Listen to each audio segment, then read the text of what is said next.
Peter Langerman, European stocks have outperformed U.S. stocks so far this year. The MSCI EMU index has nearly tripled the S&P 500 so far this year. So will this continue?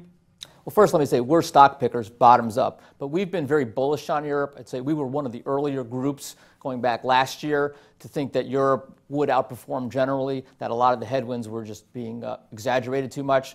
So I would say Europe's had a big run, you're right. We still think there's room to go.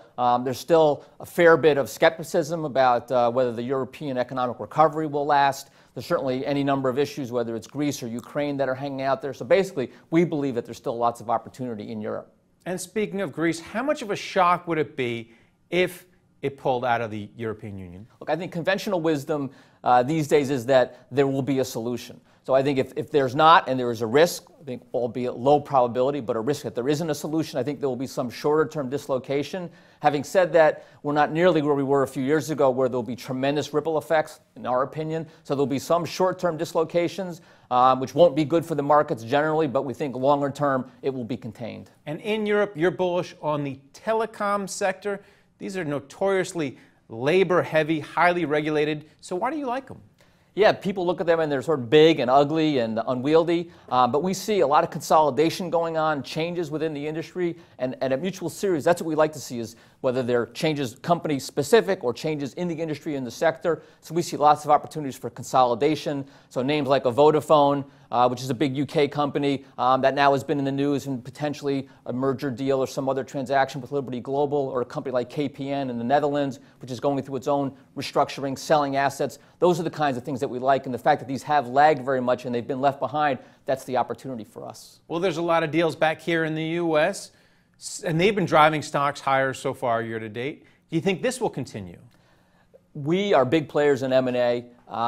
So the answer to your question is yes, I think there's going to be continuing consolidation. We've seen a lot in healthcare. We're seeing a lot in cable and telecom. So I think those trends will continue. CEOs and boards still dealing with a slow growth, big picture. They're looking for opportunities to grow themselves in combinations, synergistic combinations, strategically sound combinations, which we're seeing, we think will continue. And so, for example, some of the deals that we've been involved in, the Time Warner Cable deal, which is just evolving, the DirecTV deal, those are the kinds of deals that are sensible, and we think in those kinds of situations we'll see continuing opportunities there. Outside the M&A world, which sectors do you like? Which ones do you think are going to grow the fastest in this low growth environment? Well, again, we're bottoms-up stock pickers, so it's more about specific stocks. But generally, we like a number of the financials, which have been to some extent left behind. They've performed okay, but there's still issues about their return on equity, regulatory issues, et cetera. So companies like a Citibank, companies like a JP Morgan, which have done okay but not great, a CIT, a more specialized lender. These are the kinds of things that haven't performed as well. Still, again, a number of headwinds, but we think we can see them getting to their desired rates of return and trading at certainly multiples of where they're trading today, which is right around book value or slightly above book value in some cases. All right, thanks a lot, Peter. Thank you, appreciate it. And thank you for watching The Street.